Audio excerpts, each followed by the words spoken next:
I still remember that gray day in Valencia when my world collapsed.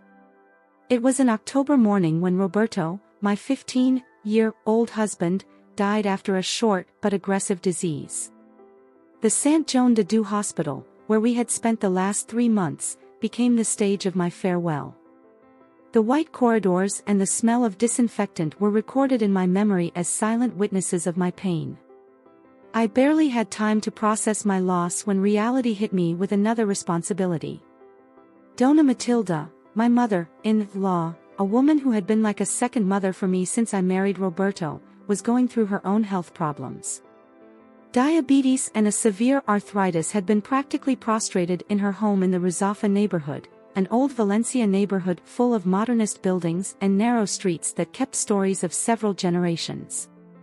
Without thinking twice, I packed my belongings of our small floor at the Cabanile and I moved to Dona Matilda's house. I left my job as a teacher at the public institute where I had been teaching for a decade. My dreams of making a doctorate in Spanish literature were stored in the same drawer where I kept my wedding photos with Roberto. Life had given me a new purpose, although it was not the one who had imagined. The days became a meticulous routine. I got up at dawn to prepare the breakfast of Mrs. Matilda, her coffee with skim milk, the integral toast with grated tomato and olive oil, and her pills organized in small compartments by colors and schedules.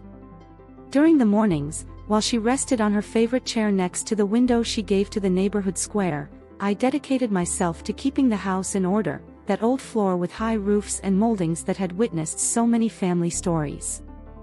The afternoons were for their medical appointments in the ambulatory of the neighborhood, where Dr. Martinez, an older man with a gray-like mustache and kind smile, received us with the familiarity of who knows the complete story of a family. Between visit and visit, we took the opportunity to make small stops in the Ruzafa market, where the vendors already knew us and kept the best fruits and vegetables for Mrs. Matilda. The nights were perhaps the most difficult. Dona Matilda's insomnia kept both wake up until high hours. In those moments of vigil, sitting in the kitchen with tila cups, she told me stories of her youth in the town, how she met Roberto's father in a verbena in San Juan, and of the first years of her son. It was at that time when he missed Roberto, but also when he felt he was honoring his memory taking care of his mother. Andres, my brother-in-law, shone for his absence. He lived in Madrid, where he worked as an executive in a bank, or at least he said. His visits were as scarce as his calls, and when he appeared, it was like a gale that altered the peace we had built. He arrived in his German car, with expensive costumes and an attitude that denoted that he felt superior to everything around him. His visits always followed the same pattern. First he asked about his mother's health with a superficial interest, then he tried to find out if he had made any change in his will, and finally, before leaving, he dropped empty promises on visiting more often or help financially. The years passed in this routine that, although exhausting, had found its own rhythm. I had become accustomed to the schedules of medicines, the regular visits of the doctor at home, the physiotherapy sessions we had to do at home. He had learned to interpret every gesture of Mrs. Matilda, every sigh, every look. He knew his good days and his bad days, he knew when he needed company and when he preferred to be silent. The neighbors of the building became an invaluable support network. Dona Carmen, from the third, was always willing to stay with my mother-in-law when I had to do some important procedure. Mr. Pepe, the goalkeeper, went up every morning to ask if we needed something on the street. The community of the neighborhood surpassed us in a way that is only found in these old Valencian neighborhoods, where everyone knows each other and takes care of each other.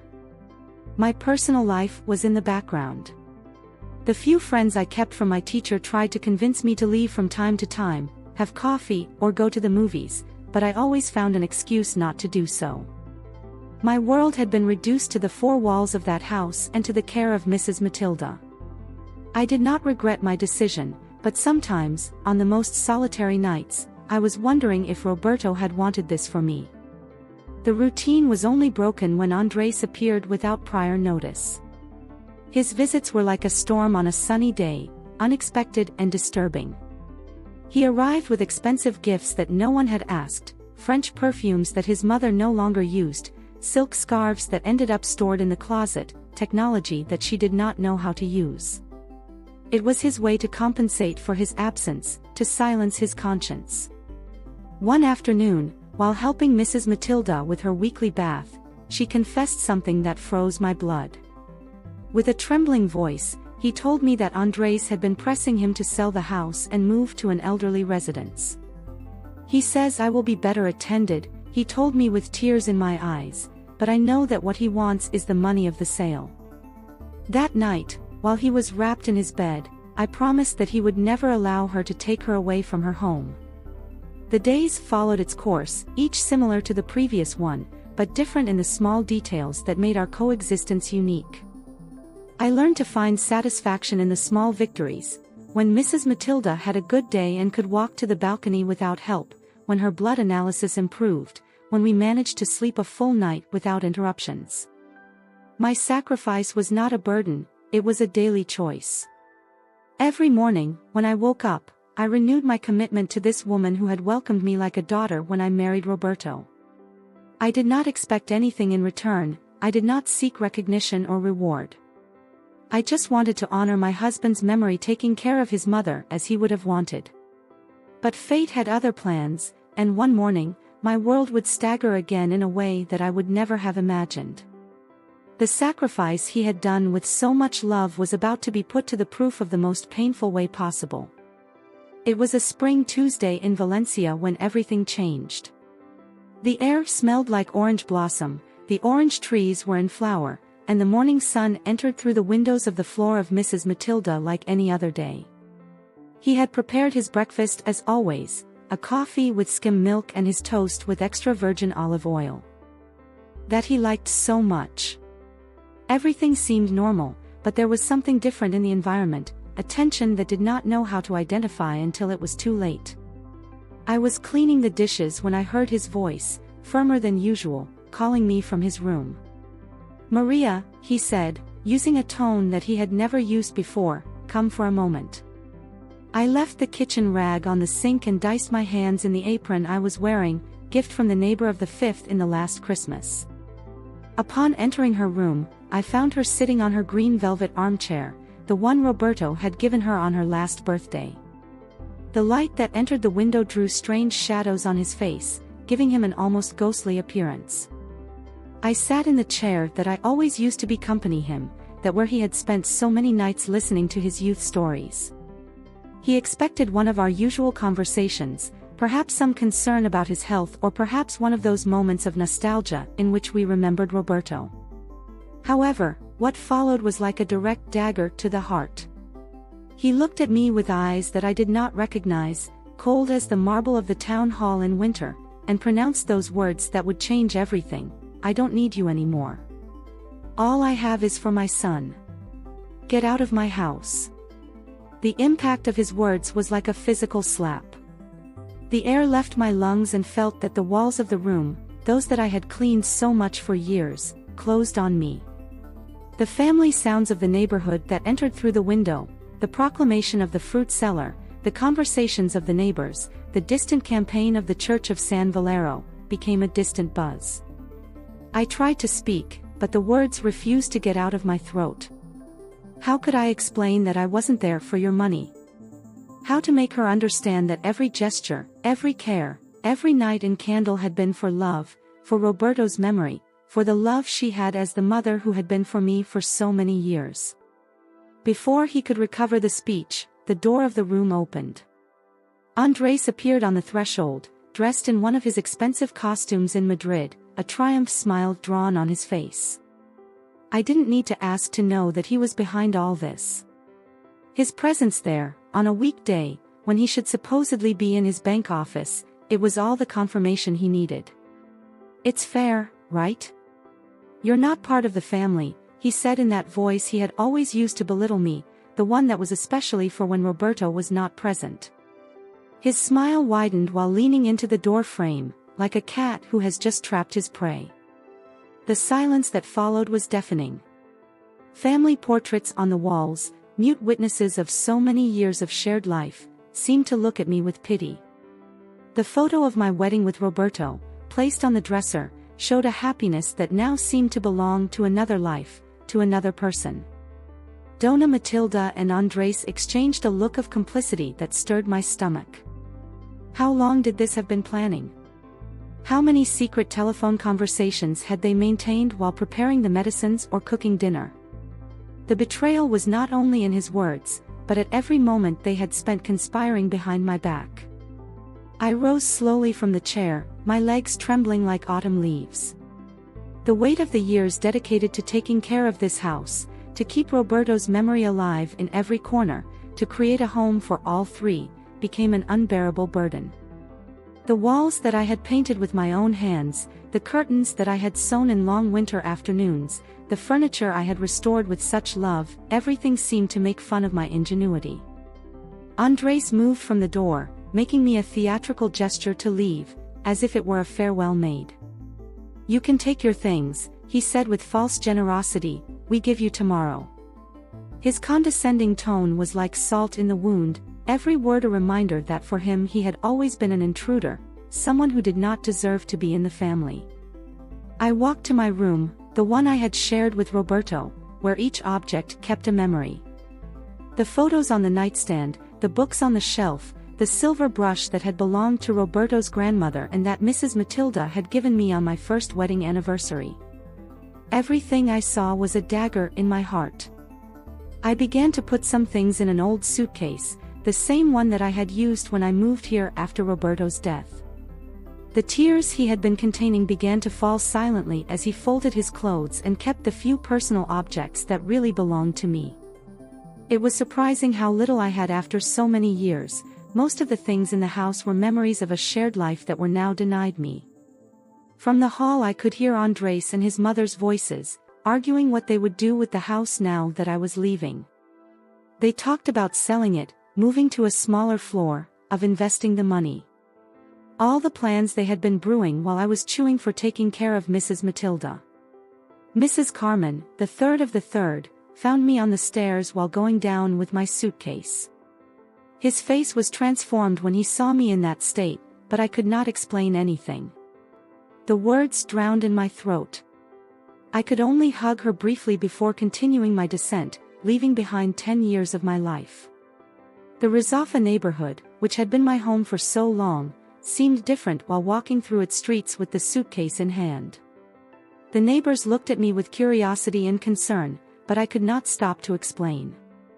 How to explain that the woman who had been like a mother for me had betrayed me? How to describe the pain of being expelled from life that I had built with so much love and dedication? I called my friend Isabel, who lived in the Barrio del Carmen. I didn't need to explain much. The friendship of years caused him to immediately understand the seriousness of the situation. "Come home," was all he said, and those 3 words were like a lifeguard in the midst of my personal shipwreck. The taxi journey to his house was like a hacking dream. The streets of Valencia passed before my eyes without really seeing them. The driver tried to conversation, but my monosyllabic responses made him give up. My mind was trapped in a loop, repeating the words of Mrs. Matilda again and again, looking for signs that would have overlooked, moments when this betrayal could have planned. Upon arriving at Isabel's house, the weight of everything that happened finally reached me. I collapsed on his sofa and cried as I had not cried since Roberto's death. I cried for the lost years, for the unrequited love, for the family I thought I had and that had vanished as smoke. Isabel hugged me in silence, offering me the comfort that only a true friend can give. That night, lying on Isabel's guest bed, looking at the unknown roof, I thought about everything I had lost. It wasn't just a roof on my head, it was the loss of a family, of a purpose, of an entire life built around care and love.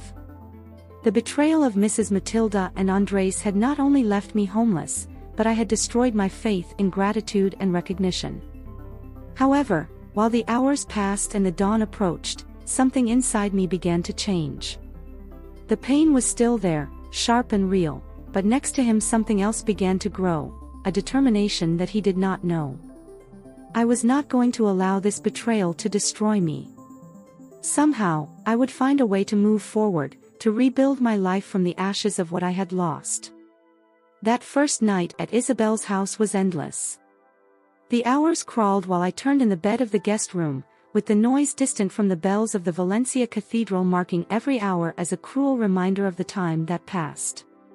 Isabel's apartment, located on an old farm in the Carmen neighborhood, with her high roofs and windows that gave medieval alleys, became my temporal refuge. The next morning he arrived with the typical bustle of the central market. The vendors set up their stalls while I looked out the window, with a cup of coffee I had barely tried. Isabel had gone early to her work at the La Fe Hospital, leaving me an affectionate note and the keys of the floor. Loneliness weighed like a slab, but it was different from any loneliness that I would have experienced before. This time I was dyed with rage, helplessness, of a need for justice that I did not know how to channel.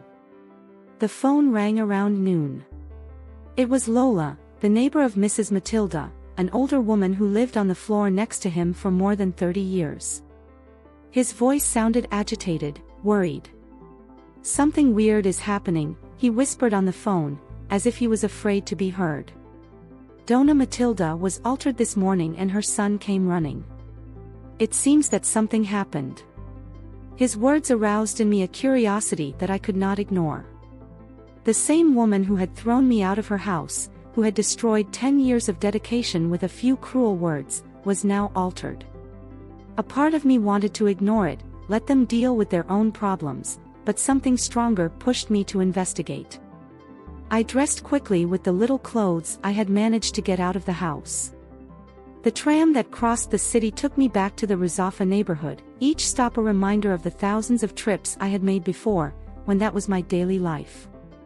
The neighborhood had not changed in the last 24 hours, but I saw it with other eyes.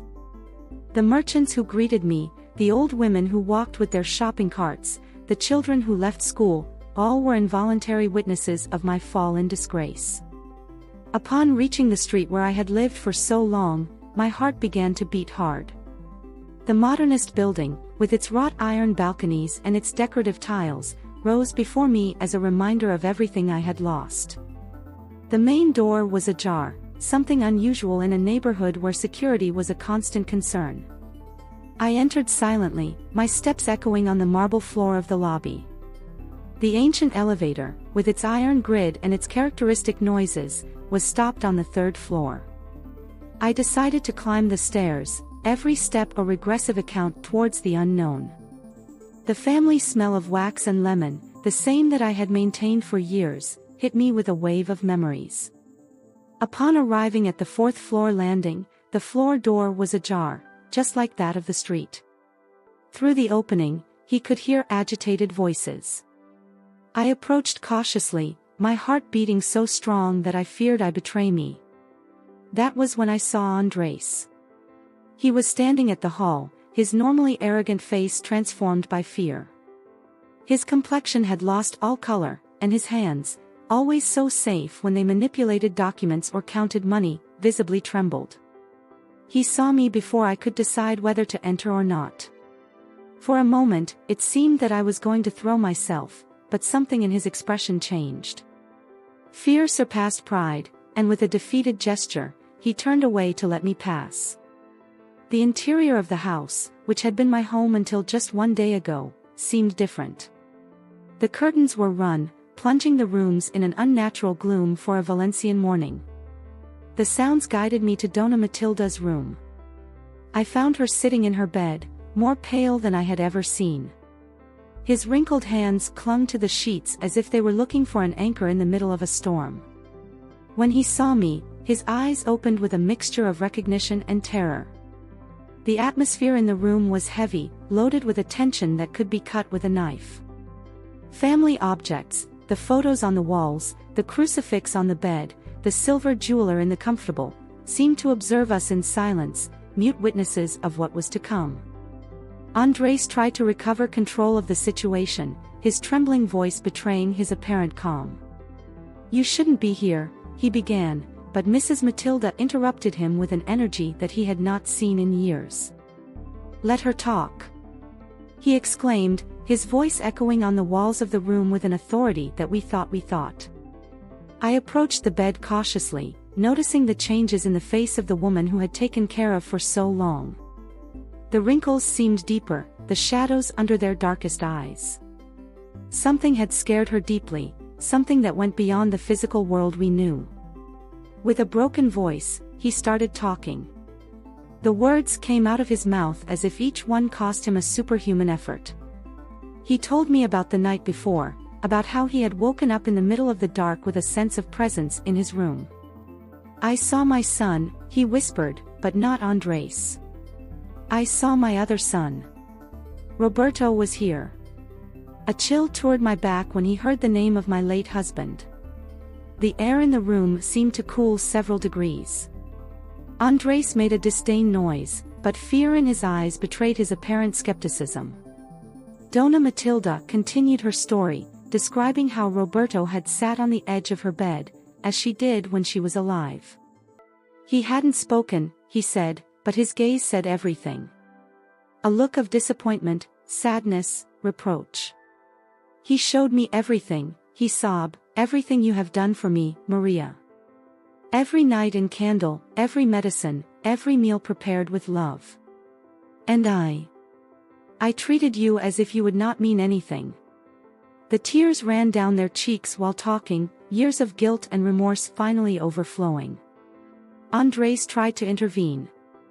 Argue that everything was a product of stress and medication, but his mother silenced him with a look that left no argument. The room plunged into a dense silence, broken only by the wall clock tic-tac and Dona Matilda's soft cry. Roberto's portrait on the nightstand seemed to see us all, his frozen smile in time acquiring a new meaning in the midst of this strange situation. I sat at the edge of the bed, the same place where Mrs. Matilda said he had seen Roberto. The air there was colder, as if it kept the memory of a supernatural presence. I didn't know what to say, what to think. The revenge that I had imagined in my darkest moments of the previous night paid before this intervention of the beyond.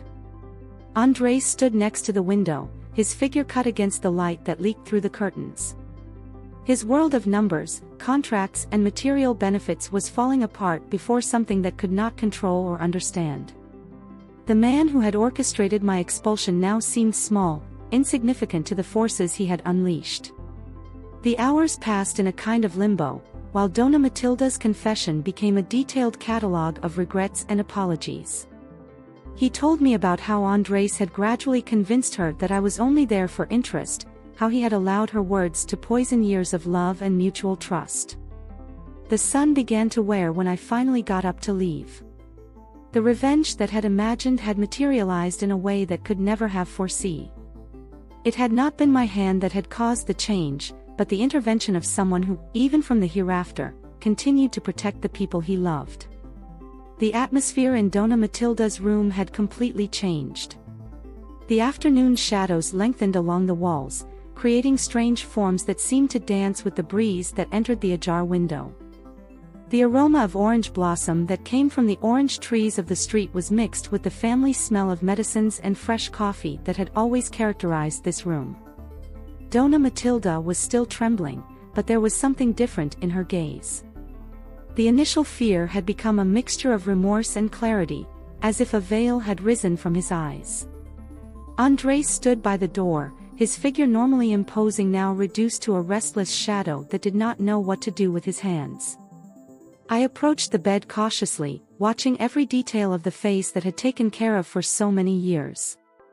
The wrinkles I knew by heart seemed deeper, marked by a night of terror and revelations. His hand looked for mine with an urgency that surprised me, his cold fingers clinging to mine as if looking for an anchor in the middle of a storm. "Let her talk," he had shouted moments before, and now, in a broken voice but firm, he began his confession. The words came out of their mouth as a torrent contained for too long.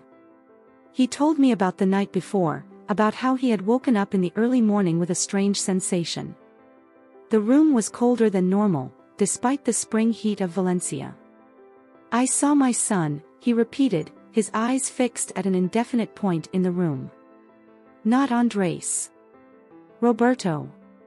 I was there, next to the window, looking at me as I used to do it when I was worried about something. His voice trembled by pronouncing the name of my late husband, but there was a certainty in his words that made it impossible to doubt her.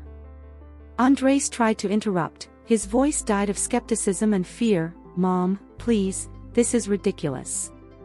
You have had a nightmare, medication.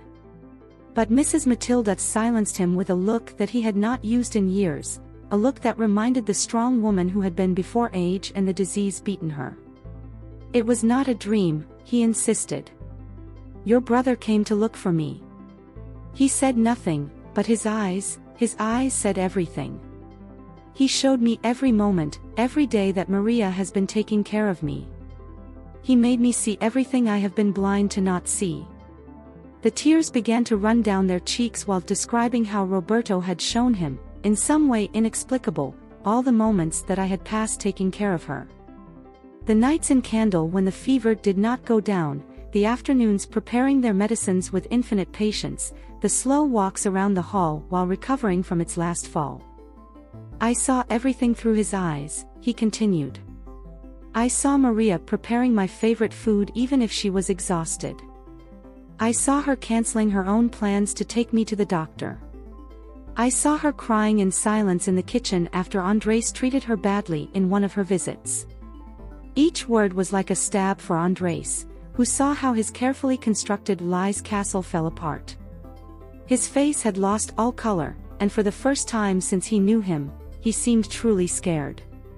Roberto showed me more, said Mrs. Matilda, his voice gaining strength with each word. He showed me the conversations that you and I had, Andres. How you convinced me little by little that Maria was only here for interest.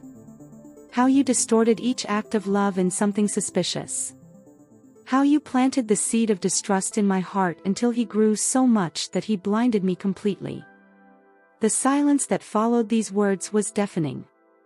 The family noises of the neighborhood, the conversations of the neighbors, the timbre of the tram, the laughs of the children who returned from the school, seemed to get from another world, one where reality had not twisted in this inexplicable way.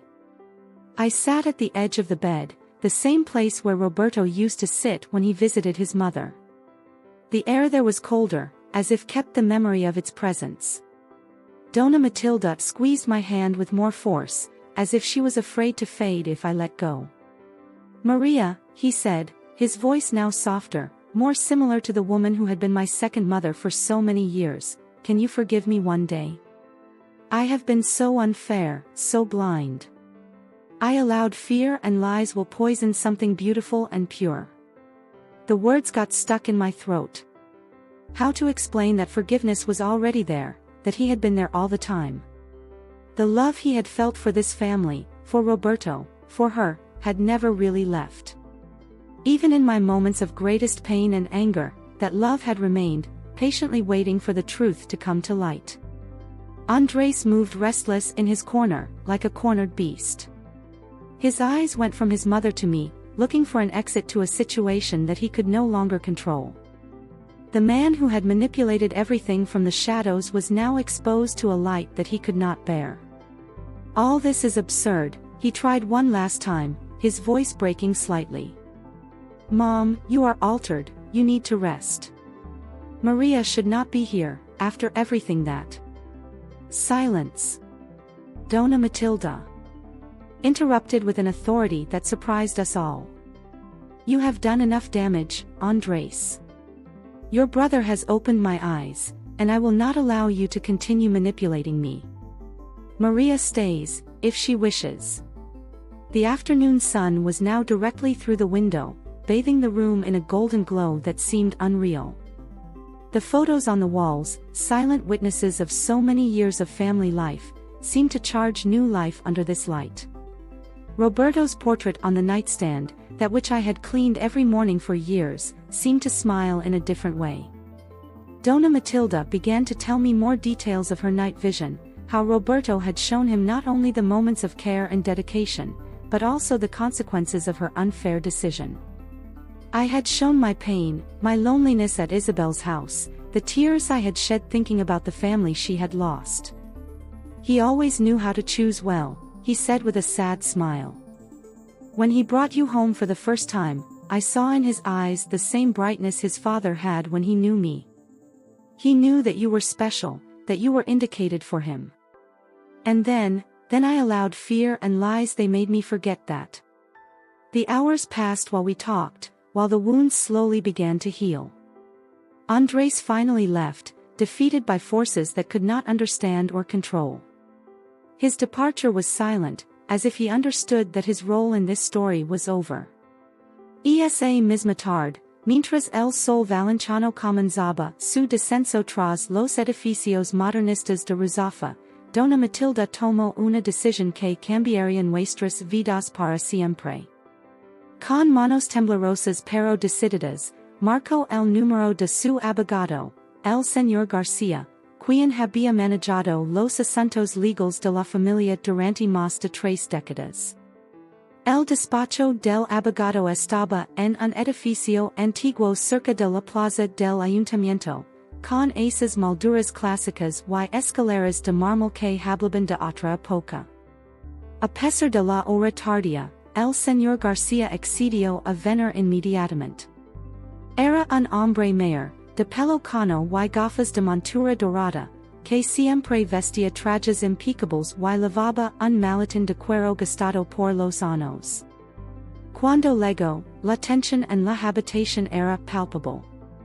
Andrés, que había regresado después de algunas horas de ausencia, se pasaba inquieto por el salón como un león enjaulado.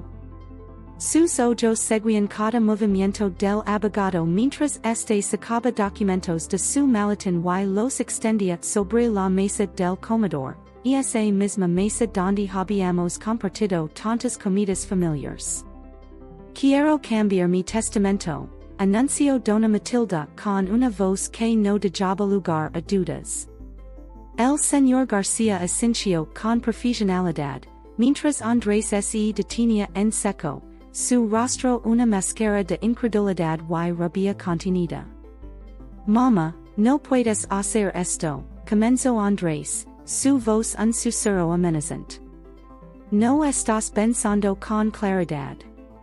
Todo esto es una locura, no lo ves. Un fantasma. Roberto. Por favor.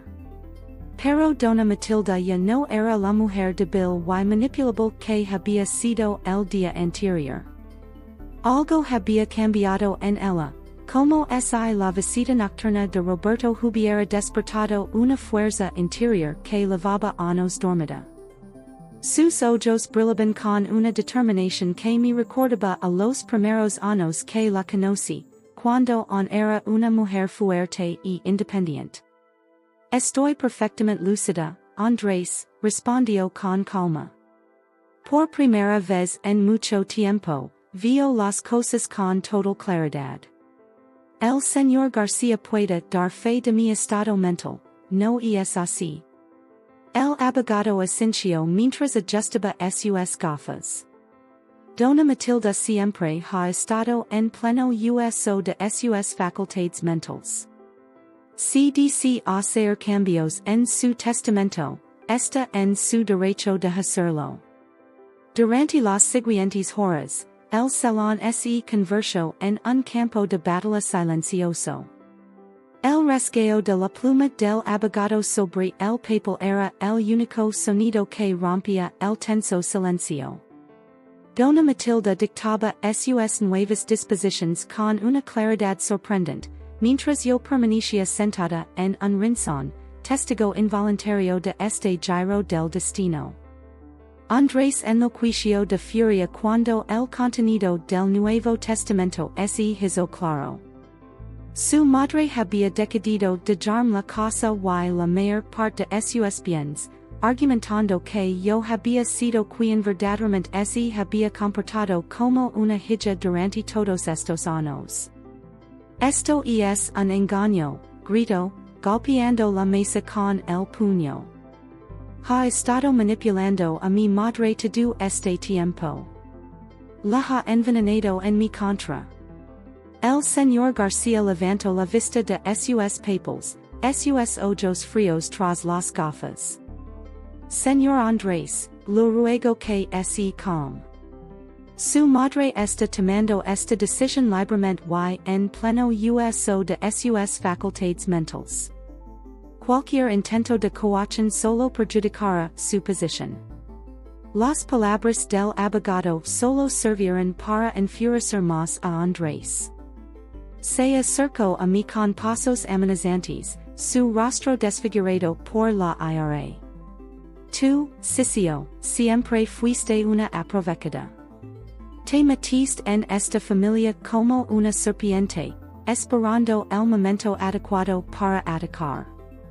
Pero antes de que pudiera acercarse más, algo extraño sucedió.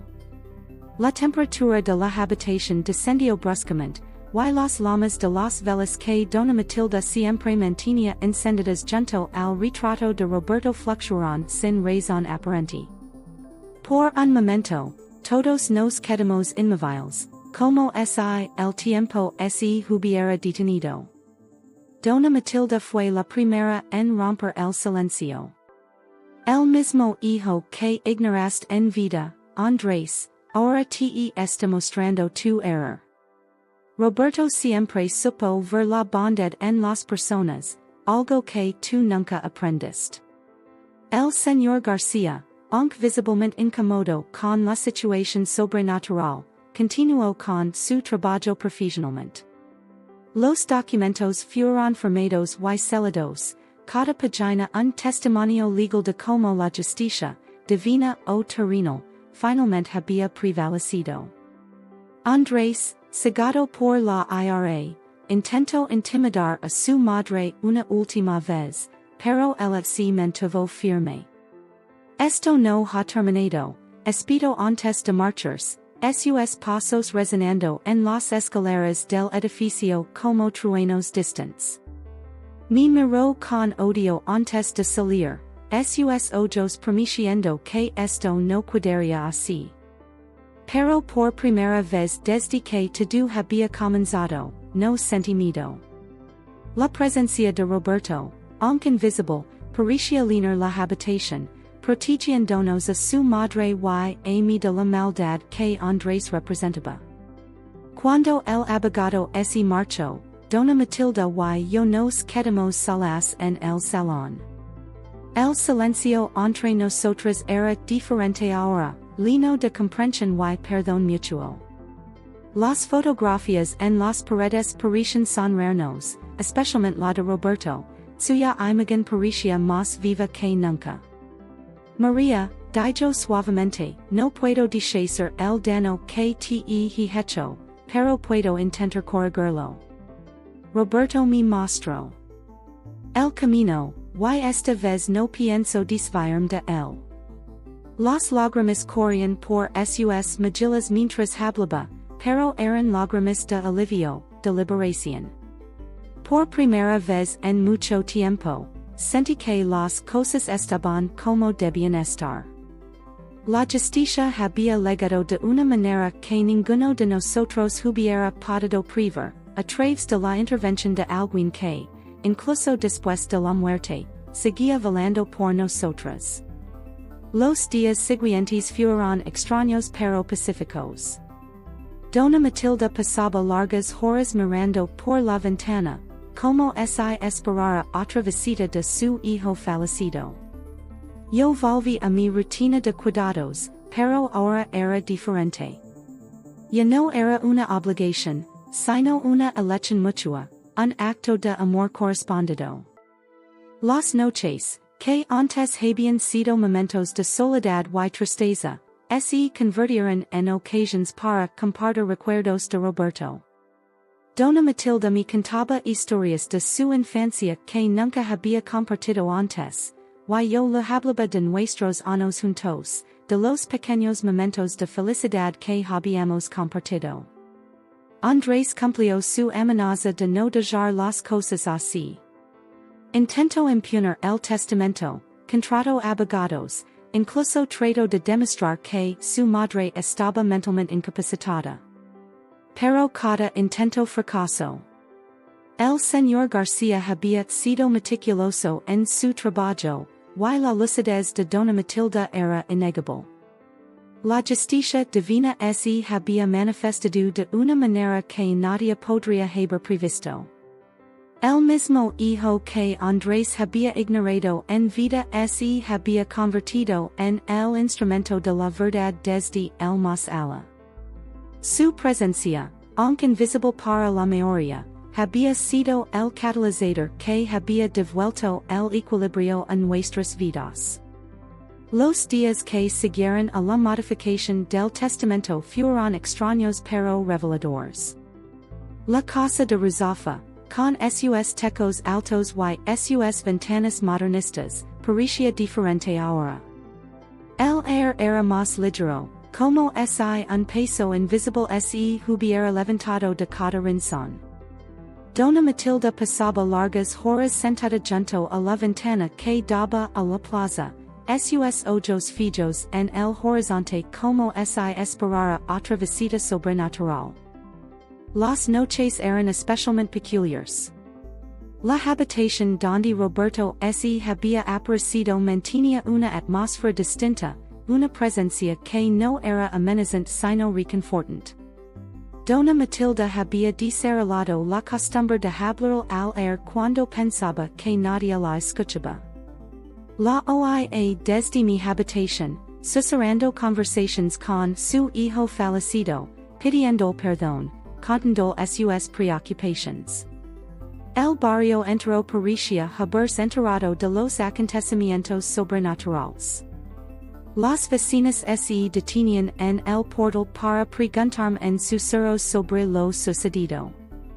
La señora Carmen, del tercero, juraba que había visto una luz extraña en nuestro balcón la noche de la aparición.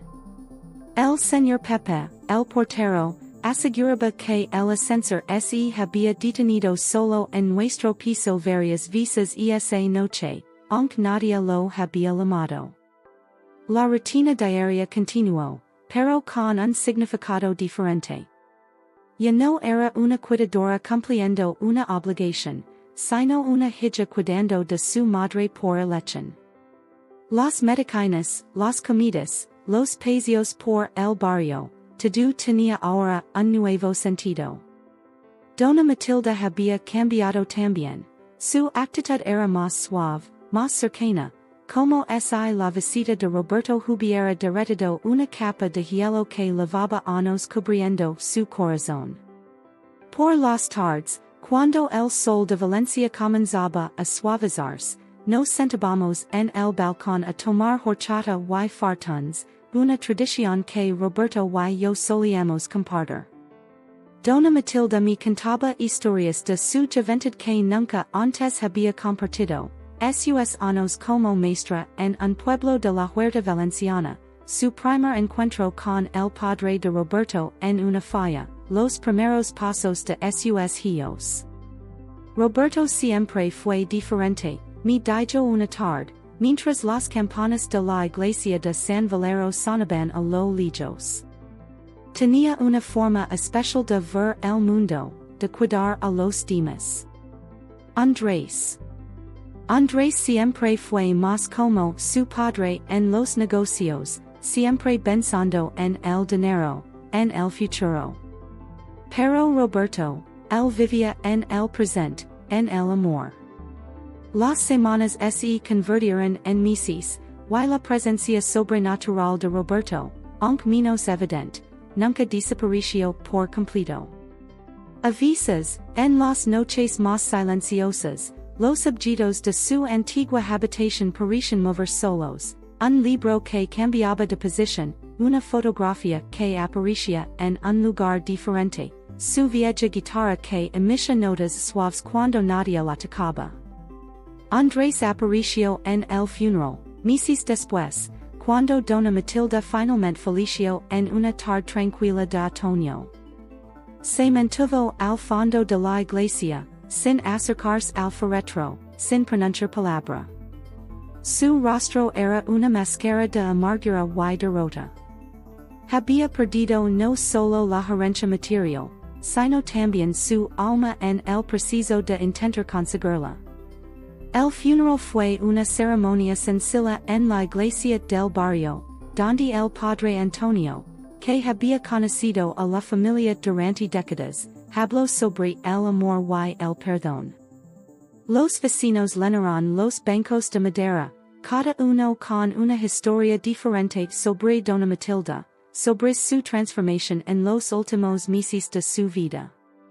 La lectura oficial del testamento fue una formalidad. Todo estaba claro y legalmente blindado, gracias a la meticulosidad del señor García. La casa y la mayor parte de los bienes pasaron a mis manos, tal como Dona Matilda había dispuesto. Andrés recibió una pequeña parte, más de lo que merecía según muchos, pero su madre había insistido en no dejarlo completamente desheredado. Me quedé en aquella casa por un tiempo, no por la herencia, sino porque cada rincón guardaba un recuerdo, una lección, una parte de la historia que había vivido. Las paredes que habían sido testigos de tanto dolor y tanta alegría ahora me susurraban historias en las noches solitarias. El retrato de Roberto en el salón parecía sonreír de manera diferente, como si supiera que su intervención desde el más allá había restaurado el equilibrio en nuestras vidas. Las vecinas seguían visitándome, ahora con más frecuencia que nunca. Traían dulces caseros, historias del barrio, compañía en los momentos de soledad. La señora Carmen se convirtió en una presencia constante, casi una madre adoptiva, siempre pendiente de que no me faltara nada. El barrio de Ruzafa, con su mezcla de tradición y modernidad, me había adoptado como una hija más. Cada mañana, al despertar, miraba el retrato de Roberto y sentía su presencia protectora. No era un fantasma que asustara, sino un ángel guardián que velaba por quienes amaba. La justicia que había legado de forma sobrenatural había transformado no solo nuestras vidas, sino también nuestra comprensión del amor y la familia. Decidí retomar mi carrera como profesora, pero esta vez con una perspectiva diferente. Las experiencias vividas me habían enseñado lecciones que ningún libro podría contener. En las aulas del instituto donde conseguí plaza, compartía con mis alumnos no solo conocimientos académicos, sino también valores sobre el amor, la lealtad y la justicia. La casa se convirtió en un lugar de encuentro para los jóvenes del barrio. Los estudiantes venían a estudiar en el salón donde una vez Roberto había tocado su guitarra, donde Dona Matilda había tallado durante tardes interminables, donde una familia había vivido, amado y perdonado. Las risas juveniles llenaron de nueva vida los espacios que una vez habían estado cargados de tensión y tristeza. Andrés nunca volvió al barrio. Los vecinos dicen haberlo visto ocasionalmente en la ciudad, siempre solo, siempre con prisa, como si los fantasmas de su pasado lo persiguieran. Su ambición lo había dejado vacío, mientras que mi pérdida me había llenado de una riqueza que no se podía medir en términos materiales. Aprendí que el amor y la gratitud no se pueden exigir, que son regalos que se dan libremente y se reciben con humildad. La justicia, aunque veces tarde en llegar, encuentra su camino, incluso si tiene que atravesar el velo entre este mundo y el siguiente. Roberto me había enseñado eso en vida, y su presencia sobrenatural solo había confirmado esta verdad universal. Las estaciones pasaron, y la vida siguió su curso en aquel rincón de Valencia. Los naranjos de la calle siguieron floreciendo cada primavera, llenando el aire con su perfume dulce. Las campanas de San Valero siguieron marcando las horas, y las historias de la aparición de Roberto se convirtieron en parte del folclore del barrio, susurradas entre vecinos, transmitidas de generación en generación.